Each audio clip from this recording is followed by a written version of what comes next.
Dans la première partie de cette liste figuraient des voitures que les mécaniciens achètent pour eux-mêmes, que leurs propriétaires refusent de vendre depuis des décennies et qui parcourent 300 000 km sans que personne n'envisage d'ouvrir le moteur. Aujourd'hui, 10 autres reviennent, différents modèles, même philosophie. Une mécanique qui dure plus longtemps que la dette de la voiture. Un entretien qui ne nécessite pas de calculateur et un historique de possession qu'aucune brochure de concessionnaire ne peut produire. Faites attention à ceux de la seconde moitié de la liste, car ce sont des joyaux que les mécaniciens connaissent mais que le grand public néglige. Four est resté numéro 1, car c'est la voiture de cette liste avec le plus d'unités encore en circulation active avec plus de 500 000 km au compteur, et dont le moteur a enregistré des records qu'aucun constructeur européen n'a pu égaler dans le segment des berlines. La fiabilité d'une voiture n'est pas une promesse marketing ni une garantie de 5 ans. C'est le résultat de décisions d'ingénierie spécifiques, des moteurs conçus avec de larges marges de tolérance, des boîtes de vitesse testées pendant des années avant d'entrer en production de masse, des plateformes partagées entre plusieurs modèles qui génèrent des millions de pièces et permettent de détecter, documenter, corriger les défauts rapidement. Les 10 voitures de cette deuxième partie de la liste ont ces décisions en commun, même si elles proviennent de marques, de segments et d'époques différents. Aucun n'est apparu dans la première partie. Aucune n'est la plus moderne de son segment ni la plus technologique. C'est un Cromer. Il partage en tout quelque chose qui est de plus en plus difficile à trouver sur le marché d'aujourd'hui. Un historique de propriété qui parle de lui-même, mesuré en kilomètres que la plupart des voitures modernes n'atteindront pas. 10. Toyota Corolla Tezzy 11e génération, fonds JBC 2019. La Corolla est la voiture la plus vendue de l'histoire de l'automobile, avec plus de 50 millions d'unités produites, et ce n'est pas seulement un chiffre marketing, c'est la conséquence directe de décennies d'acheteurs du monde entier qui l'ont choisi, entretenu et recommandé à la prochaine personne qui avait besoin d'une voiture sans problème. Les générations qui ont le plus directement construit cette réputation au cours de la période récente sont la 10e et la 11e, fabriquées entre 2007 et 2019. Le moteur qui définit ces générations est le 1,8 litres 2 ZDR-Feu, un bloc 4 cylindres avec chaîne de distribution et double arbre à cam en tête. Pas de turbo, pas d'injection directe dans les versions les plus courantes, pas de système de désactivation des cylindres. L'architecture est d'une simplicité que les mécaniciens reconnaissent immédiatement. Chaque composant a une fonction claire et un coût de remplacement prévisible. L'entretien annuel d'une Corolla de cette génération se situe entre 2000 et 350 € selon les marchés, l'un des niveaux les plus bas de toutes les berlines compactes de série. Toyota a fabriqué simultanément les Corolla de ces générations dans 11 pays différents. Cette distribution de production a généré un réseau mondial de pièces de rechange qui rend n'importe quelle pièce automobile disponible dans n'importe quel atelier du monde en moins de 48 heures. Pour un propriétaire avec 250 000 km au compteur, ces données ont une valeur pratique qu'aucune spécification de fiche technique ne peut mesurer. La Corolla n'a jamais été la plus excitante de son segment. La Golf avait une meilleure maniabilité, la Focus était plus dynamique. La Corolla offrait quelque chose de différent, la certitude qu'après 10 ans de possession, la voiture serait toujours la même qu'au jour de l'achat, avec le même moteur fonctionnant de la même manière et avec les mêmes coûts d'entretien prévisibles. Pour des millions d'acheteurs, cette certitude vaut plus que n'importe quelle dynamique de conduite. Et cet argument, que le marché vérifie depuis des décennies, n'a d'équivalent dans aucune autre voiture du segment compact. La Corolla a bâti sa réputation sur 50 millions d'arguments. Number 9 l'a construit dans le contexte le plus exigeant possible, comme outil de travail dans les flottes où toute panne a un coût direct en perte de productivité. 9. Toyota Prius, 2e et 3e génération, 2004-2015. La Prius occupe une position paradoxale dans la perception du marché. Pendant des années, le doute sur la durabilité de sa batterie hybride a été l'argument le plus répété contre son achat. 2 décennies de propriétaires ont résolu cette question grâce aux données. Les 2e et 3e générations de la Prius, fabriquées entre 2004 et 2015, Ford-Rasic, faut montrer qu'elles font. Il possède l'historique de durabilité de batterie le plus documenté de tous les hybrides produits en série, enregistrement vérifié du propriétaire avec plus de 300 000 km sur la batterie nickel-hydrure métallique d'origine, dans les flottes de taxis des villes du monde entier où la voiture fonctionne 12 heures par jour. Le système hybride de Toyota, THS2, n'utilise pas de courroie ni de convertisseur de couple conventionnel. Il utilise un ensemble d'engrenages planétaires qui répartissent la puissance entre le moteur thermique et les moteurs électriques sans entrer en contact avec des pièces présentant une usure importante. Cette architecture produit une voiture dans laquelle les freins durent 2 fois plus longtemps que dans une voiture conventionnelle. Le freinage régénératif assume l'essentiel du travail de décélération, et les plaquettes Prius de ces générations atteignent fréquemment 150 000 km sans remplacement. Dans une voiture qui travaille en ville avec un freinage constant, cette information est particulièrement importante. Le coût de remplacement de la batterie Prius de 2e génération, l'argument le plus répété contre son achat depuis des années, se situe aujourd'hui entre 800 et 1500 € sur le marché des batteries reconditionnées. Compte tenu de ce fait et de l'historique de durabilité documenté, le calcul économique à long terme parle de lui-même par rapport à n'importe quelle berline à essence conventionnelle d'un prix similaire. La Prius présente également un profil de propriétaire inhabituel. Elle apparaît fréquemment dans les flottes d'entreprises et de taxis, des contextes où la voiture fonctionne en permanence et où tout problème mécanique a un coût direct en perte de revenus. Que la Prius a été choisie dans des contextes où la fiabilité n'est pas une préférence mais une nécessité opérationnelle, est l'argument le plus fort qui puisse s'appuyer sur sa réelle durabilité. Les données provenant des flottes de taxis de villes comme Londres, Tokyo et New York sont plus révélatrices que n'importe quel test en laboratoire. Une voiture qui parcourt 300 000 km en taxi en milieu urbain a subi plus de contraintes mécaniques que la plupart des voitures particulières au cours de sa vie utile. La Prius a démontré que la technologie hybride peut être plus durable que la mécanique conventionnelle. Le chiffre 8 n'a aucune sophistication technologique, son argument de fiabilité vient de l'extrême opposé, de l'absence de tout ce qui peut échouer. 8. Suzuki Jimny, 3e génération, 1998-2018. Esquike de 3e génération a été produit pendant 20 ans sans changement structurel significatif, de 1998 à 2018. Toyota a conservé le Land Cruiser 70 pendant 4 décennies parce que ces marchés ne demandaient pas de changement. Suzuki a conservé la Jimny pendant 2 décennies pour la même raison. Les propriétaires qui l'ont achetée ne voulaient pas d'une voiture mise à jour. Ils voulaient la même voiture qu'ils savaient déjà entretenir, avec les mêmes composants que leurs mécaniciens connaissaient par cœur. Le moteur 1,3 litres G13BB et la boîte de transfert à mécanique réduite à 2 vitesses sont les 2 éléments qui définissent l'identité du Jimny. Au sorte de mécanique veut le type Joris qui veut le moteur développe moins de 80 chevaux dans une voiture qui pèse 1150 kg, ce qui signifie que le moteur ne fonctionne jamais près de ses limites dans des conditions normales d'utilisation. Au moteur qui fonctionne régulièrement à 40 ou 50% de sa capacité maximale a une durée de vie considérablement plus longue qu'un moteur qui fonctionne régulièrement à la limite de sa puissance. Avec le rapport réduit, le Jimny peut avancer à moins de 5 km/h avec un couple maximal disponible sur les 4 roues de manière entièrement mécanique, sans assistance électronique ni répartition variable du couple. Cette capacité, dans une voiture de 1150 kg, produit un véhicule tout-terrain capable de suivre un Land Cruiser sur des terrains difficiles avec 1/10 de la complexité mécanique. Le coût d'entretien du Jimny est le plus bas de tous les SUV produits en série, les pièces sont bon marché, universellement disponibles et remplaçables par n'importe quel mécanicien sans équipement spécialisé. Sur les marchés où le Jimny travaille de manière plus intensive,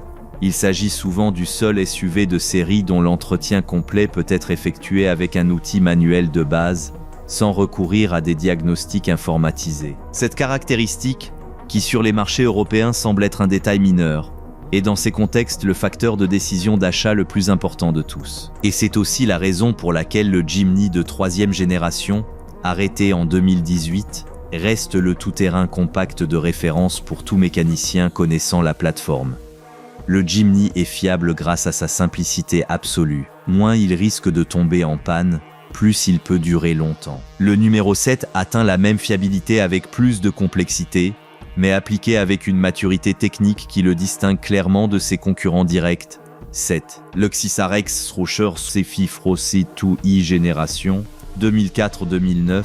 La raison n'est pas mystérieuse. Elle partage une plateforme avec la Toyota Avalon et la Toyota Camry de la même époque, et utilise le moteur V6 2GR-FE de 3,5 litres, le même bloc que Toyota a installé dans divers modèles de la marque et Lexus depuis plus de 15 ans. Des millions d'unités produites, des décennies de données accumulées sur les propriétaires et un profil de défaillance documenté que les mécaniciens connaissent avec précision.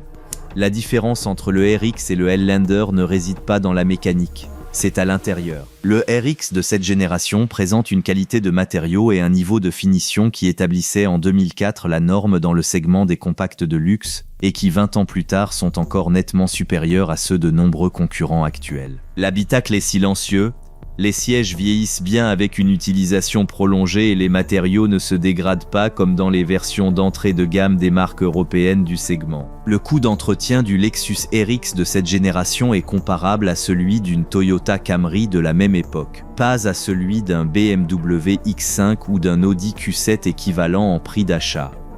La différence des coûts d'entretien cumulés sur 10 ans entre le RX et un rival allemand du même segment peut dépasser les 8 000 €. Cette différence est l'argument qui fait du RX d'occasion l'un des achats les plus rationnels sur le marché du luxe d'occasion. Le RX de deuxième génération était le SUV de luxe qui démontrait que le segment haut de gamme n'exigeait pas une mécanique complexe pour justifier son prix. Le RX de deuxième chevet gradage, Toyota a appliqué la même philosophie que la Camry. Une mécanique éprouvée et des matériaux de qualité. Et le résultat a été une voiture que les propriétaires conservent pendant 12 ou 15 ans avec un coût d'exploitation qu'aucun rival européen ne peut égaler pendant cette période. Le RX combine un intérieur haut de gamme avec la mécanique d'une berline japonaise. Le numéro 6 apporte cette combinaison au segment des grandes familles, et avec un moteur qui, en 15 ans de production sur plusieurs modèles, a accumulé la plus longue histoire de propriété de tous les V6 japonais de sa génération. Toyota Avaland, 3e et 4e génération, 2005-2018. L'Avaland est la voiture la plus méconnue de cette liste en dehors du marché nord-américain et probablement la plus sous-estimée sur le marché mondial de l'occasion. Il s'agit de la grande berline de Toyota, plus longue que la Camry, avec le V6 2GR-FE de 3,5 litres comme moteur principal dans la plupart de ses versions et construite avec la même philosophie d'absence de complexité inutile qui définit les meilleures voitures de cette liste. Les 3e et 4e générations, fabriquées entre 2005 et 2018, ont l'historique de propriété le plus documenté. Le 2GR-FE mérite son propre paragraphe. Toyota l'a produit pendant plus de 15 ans dans plusieurs modèles Toyota et Lexus, générant un volume de données sur les propriétaires qu'aucun moteur de production limité ne peut égaler. Il s'agit d'un bloc en aluminium à 6 cylindres en forme de V avec une chaîne de distribution et un historique de panne que les mécaniciens Toyota résument avec précision. Il casse si vous ne changez pas l'huile. Avec des vidanges respectées, c'est l'un des moteurs les plus durables du segment des grosses berlines. Sur les forums de propriétaires d'Avalon sur le marché américain, il existe suffisamment de records d'unités ayant parcouru plus de 400 000 km avec le moteur d'origine pour que ce soit un modèle et non une exception. La question qui revient le plus fréquemment dans ces forums n'est pas de savoir ce qui n'a pas fonctionné. Il s'agit de savoir s'il est logique de continuer à le conduire ou de changer. La réponse la plus courante est de continuer. L'Avalon n'avait pas de distribution officielle en Europe dans ces générations, ce qui explique son manque de reconnaissance sur ce marché. Sur le marché américain, les propriétaires de longue date la décrivent avec une cohérence frappante. Une voiture qu'on achète une fois, qu'on entretient avec de l'huile et des filtres, et qui continue de rouler pendant qu'on se demande quand elle va s'arrêter. Il existe trop d'exemples avec 400 000 km qui n'ont pas encore répondu à cette question. L'Avalon apporte la fiabilité de la Camry à un format plus grand. La numéro 5 est plus ancienne que n'importe quelle voiture de cette liste, vient d'une marque que peu de gens associent à la durabilité et possède le moteur le plus robuste qu'un constructeur européen ait construit dans le segment des berlines intermédiaires. 5. Mercedes-Benz W114 Trace, 1984 Trace 1997.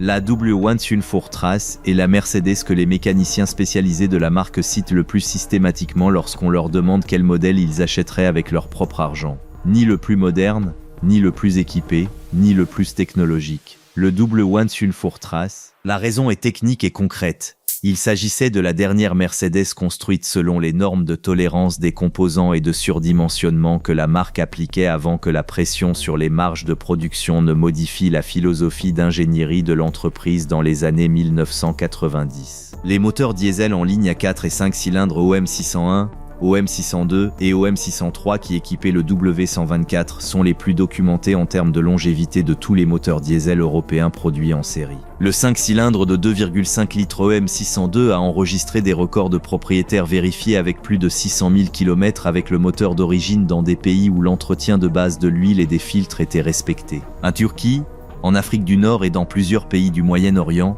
le diesel W124 reste en service actif dans les flottes de taxis avec des kilométrages qu'aucune berline européenne ultérieure n'a pu égaler. Le 5 cylindres OM602 fonctionne dans les flottes de taxis à Istanbul, Casablanca et Le Caire avec des kilométrages qui dépassent dans de nombreux cas le million de kilomètres accumulés entre plusieurs propriétaires successifs. Il ne s'agit pas de données de laboratoire ou de tests de résistance contrôlés. Il s'agit de records d'utilisation réelle dans des conditions urbaines à haute température et de faible qualité de carburant, exactement les conditions qui éliminent les moteurs aux tolérances de production plus strictes. Le W124 sur le marché d'occasion aujourd'hui coûte plus cher que son âge ne le suggère, en particulier dans les versions diesel bien conservées.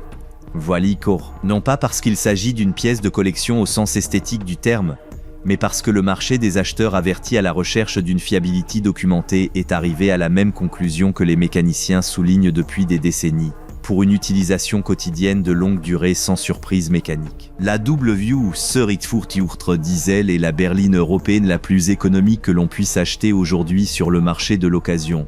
Une voiture des années 90 qui rivalise en coût de possession avec les berlines japonaises fabriquées 10 ans plus tard. Cela ne peut pas s'expliquer par la conception ou la technologie. C'est expliqué avec l'ingénierie du bloc. Le W124 montre que la durabilité européenne existait et qu'il faut remonter 3 décennies en arrière pour la retrouver à son meilleur. Le numéro 4 est contemporain, provient d'une marque japonaise et représente l'argument de fiabilité le plus fort des 20 dernières années dans le segment des familiales compactes. 4. Honda Odyssey 3e et 4e génération, 2005-2017.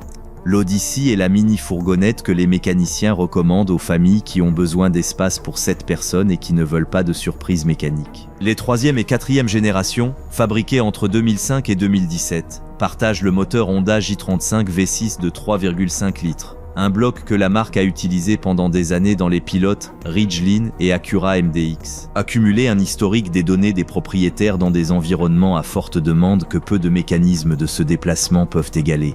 La décision de conception la plus importante de l'Odyssey de ces générations n'a pas été le moteur. C'était la boîte de vitesse. Honda a utilisé une transmission automatique à 5 et 6 vitesses avec un convertisseur de couple conventionnel à une époque où plusieurs concurrents migraient vers des CVT à entraînement par courroie pour améliorer les chiffres de consommation d'homologation. Les CVT à courroie ont un bilan de durabilité moins bon que les convertisseurs de couple dans des conditions de charge élevées et d'utilisation prolongée, ce qui correspond précisément au profil d'utilisation d'un monospace familial à 7 places. La décision de Honda de conserver la transmission conventionnelle a abouti à un profil d'entretien de la boîte de vitesse considérablement plus propre que celui de ses concurrents directs. L'Odyssey partage plus de 200 pièces mécaniques avec les Honda Pilot et Acura MDX de la même génération. Cette communauté de composants produit l'un des réseaux de pièces détachées les plus larges et les moins chers du segment des mini-fourgonnettes. Toute pièce Odyssey peut être trouvée neuve, reconditionnée ou d'occasion sur n'importe quel marché avec une présence Honda, à des prix que les concurrents européens du segment ne peuvent égaler. L'Odyssey de ces générations n'a pas la réputation mondiale de la Corolla ou de la Prius car le monospace familial est un segment à la répartition géographique plus concentrée. En Amérique du Nord, cependant, c'est le véhicule familial à 7 places que les mécaniciens recommandent le plus souvent plutôt que toute alternative. Ce n'est pas le plus moderne, il n'a pas le meilleur design extérieur et ce n'est pas le moins cher. Mais parmi les propriétaires qui la conduisent depuis 10 ans ou plus, la réponse à la question de savoir s'ils changeraient de voiture apparaît avec une cohérence inhabituelle. La plupart ne le font pas. Et quand ils finissent par le changer, beaucoup achètent une autre Odyssey. L'Odyssey a résolu le problème de la mini-fourgonnette familiale avec une mécanique que ses propriétaires n'ont pas besoin de connaître car elle ne leur donne jamais de raison de le faire. Le numéro 3 a résolu la question de la berline compacte avec la même philosophie et, ce faisant, a construit le moteur 4 cylindres avec l'historique le plus documenté de 400 000 km parmi toutes les berlines compactes au cours des 30 dernières années. 3. Toyota Camry 5e et 6e génération, 2002-2011. La première partie de cette liste comprenait la 7e génération de la Camry.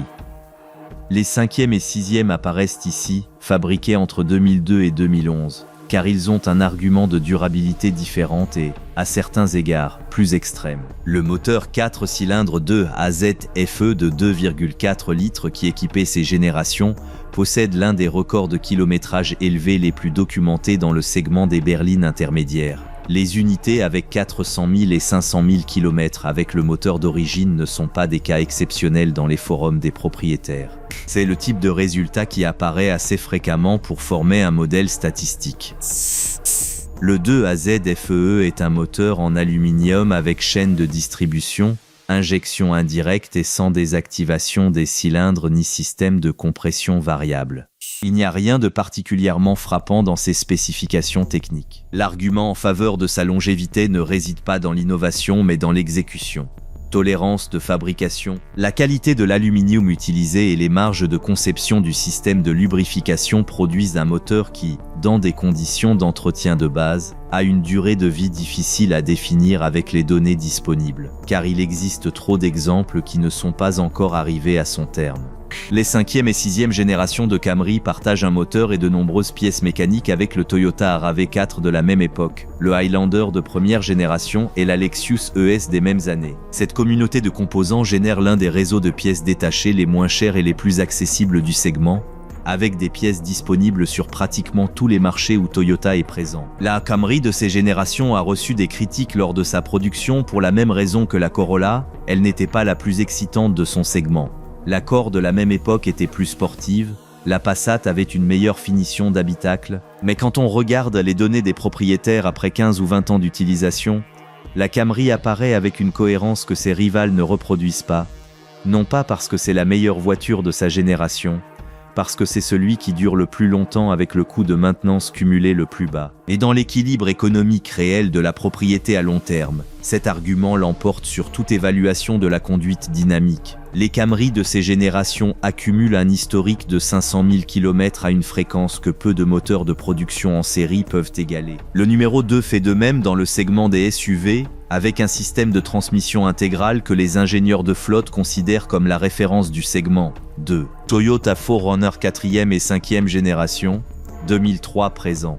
Le 4Runner est le SUV à carrosserie sur châssis le plus vendu sur le marché américain dans le segment de prix moyen supérieur, et est produit avec la même architecture fondamentale depuis 2003. La 5e génération, lancée en 2010, est la même voiture qui peut être achetée neuve aujourd'hui avec des mises à jour mineures. Et ce fait n'est pas une critique, c'est la conséquence que Toyota n'a pas trouvé de raison technique suffisante pour changer une plateforme que le marché continue de choisir par rapport à ses concurrents aux architectures plus modernes. 5. Le moteur V6 1GR FE de 4,0 litres est au cœur du 4Runner depuis 2003. Un bloc en aluminium avec une chaîne de distribution, 270 chevaux et 377 livres-pieds de couple, conçu avec les marges de tolérance que Toyota applique à ses moteurs lourds et non à ses berlines passagers. Cette marge de conception produit un moteur qui, dans des conditions d'entretien de base, a vérifié des records de propriétaires dépassant 300 000 milles, soit environ 480 000 km, avec le bloc d'origine. Les transmissions automatiques à 5 et 6 vitesses qui l'accompagnent ont un historique de durabilité équivalente lorsque le liquide de transmission est renouvelé aux intervalles recommandés. C'est un groupe motopropulseur que les mécaniciens de Toyota décrivent avec la même phrase que celui du Land Cruiser. Il casse si vous ne l'entretenez pas. Une fois la maintenance effectuée, il est difficile de prédire quand il se brisera car les données disponibles ne trouvent pas ce point. Le 4Runner de 5e génération est aujourd'hui en production depuis plus de 15 ans sans changement de plateforme et continue d'être l'un des 10 SUV les plus vendus sur le marché américain. La raison invoquée par les concessionnaires Toyota pour expliquer cette continuité des ventes n'est pas du marketing. Le fait est que les propriétaires qui en possèdent un ne le changent pas, Et les propriétaires qui recherchent des SUV recherchent spécifiquement ce modèle parce qu'ils savent ce que les autres propriétaires en disent. Le châssis en échelle du 4Runner produit une tenue de route moins raffinée que celle des SUV modernes à plateforme monocoque. Cette différence de comportement est exactement ce que ces propriétaires apprécient. La carrosserie sur châssis offre une séparation entre la structure de la voiture et la carrosserie qui permet aux impacts et aux couples du terrain d'être absorbés par le châssis sans que la carrosserie ne développe de bruit structurel ou de fatigue des matériaux au fil du temps. À 300 000 km, la différence entre un SUV monocoque et un SUV à châssis échelle en termes d'intégrité structurelle devient visible. Le 4Runner dure parce que Toyota lui a donné des marges de travail de camion dans un format SUV. Le numéro 1 va encore plus loin dans cette philosophie. Il possède le moteur diesel avec le plus grand nombre d'unités documentées dépassant le million de kilomètres parmi toutes les voitures de série dans l'histoire de l'automobile moderne. Toyota Land Cruiser Série 5000 Normal Foncre de Toyota 10007. Le Land Cruiser de la première partie de cette liste était le Prado 150, le plus compact et le plus abordable de la famille. Celui qui clôt cette deuxième partie est son frère aîné, le Land Cruiser 100, fabriqué entre 1998 et 2007, le SUV pleine grandeur de Toyota avec l'histoire de durabilité moteur la plus extrême documentée chez les vrais propriétaires de véhicules de série sur le marché mondial. Il ne s'agit pas d'une allégation marketing. C'est le résultat de 4 décennies de records d'utilisation en Australie, au Moyen-Orient et en Afrique, où le Land Cruiser travaille dans des conditions qui éliminent tout rival en une fraction du temps pendant lequel la série 100 continue de fonctionner. Le moteur qui rend cette affirmation possible est le 1HD FTE, fonction cylindre diesel en ligne de 4,2 litres avec un turbocompresseur à géométrie fixe, fonction 4 chevaux et 430 livres-pieds de couple. L'architecture du bloc provient du développement de moteurs lourds, et non du développement du tourisme. Et cela se traduit par des tolérances de construction qu'aucun moteur diesel européen de prix équivalent n'applique. Les chemises de cylindres sont remplaçables individuellement sans avoir à remplacer le bloc entier. Les roulements sont surdimensionnés pour le poids du véhicule. Et le système de lubrification a une capacité d'huile qui prolonge les intervalles de changement, même dans des conditions d'utilisation difficiles. En Australie, le plus grand marché du Land Cruiser 100 en dehors du Japon, il existe des propriétaires répertoriés avec plus d'1 million de kilomètres avec le moteur 1HD FTE d'origine, pas avec le moteur reconstruit, avec le moteur d'usine, avec ses composants internes d'origine, en marche. Ce chiffre n'a d'équivalent documenté dans aucun autre moteur diesel équipant un SUV de série sur le marché mondial. Le Land Cruiser 100 a un profil de coût d'achat qui ne correspond pas à celui d'une voiture de cette liste. Les unités bien entretenues sur les marchés australiens et européens coûtent entre 20 000 $ et 40 000 $ selon le kilométrage et l'équipement. Et sur certains marchés, la demande dépasse l'offre disponible. Cette distorsion des prix n'est pas irrationnelle. L'acheteur qui paye ce montant pour un Land Cruiser de 300 000 km n'achète pas une voiture d'occasion. Vous achetez un moteur qui, avec un entretien de base, peut parcourir encore 300 000 km, sur une plateforme avec un historique d'intégrité structurelle que le marché des SUV modernes ne peut pas encore offrir car aucun n'est sur la route depuis assez longtemps pour le savoir. Le Land Cruiser 100 termine numéro 1 dans cette deuxième partie pour la même raison que le Prado 150 a fermé la première parce qu'il représente l'argument de durabilité le plus fort disponible dans le segment des SUV de série, avec des données réelles du propriétaire qu'aucun fabricant ne peut fabriquer en laboratoire ou sous garantie. Ce n'est pas le plus moderne de cette liste ni le plus confortable sur la route, c'est celui qui dure le plus longtemps. Et dans une liste construite autour de cet argument, c'est exactement ce qui va avec le numéro 1. Fermeture dit différents segments, de différentes marques et de différentes époques avec un point commun, elles ont toutes des propriétaires qui refusent de les vendre, non pas par sentiment, mais parce qu'ils ont fait le calcul, et savent que ce qu'ils ont dans le garage est difficile à remplacer par quelque chose d'équivalent sur le marché actuel. Le schéma qui apparaît dans toutes les voitures de cette liste, et dans celle de la première partie, est le même. Des moteurs sans complexité inutile. Des boîtes de vitesse testées pendant des années sur plusieurs modèles avant d'entrer en production de masse. Et des plateformes avec un volume de fabrication suffisant pour que tout défaut soit détecté et corrigé rapidement. Ces décisions techniques ne produisent pas les voitures les plus excitantes ou les plus modernes. Ils produisent des voitures qui continuent de rouler alors que les autres sont déjà dans l'atelier. Le Land Cruiser 100 termine numéro 1 car il possède les données de durabilité documentées les plus extrêmes de toutes les voitures de série sur le marché aujourd'hui.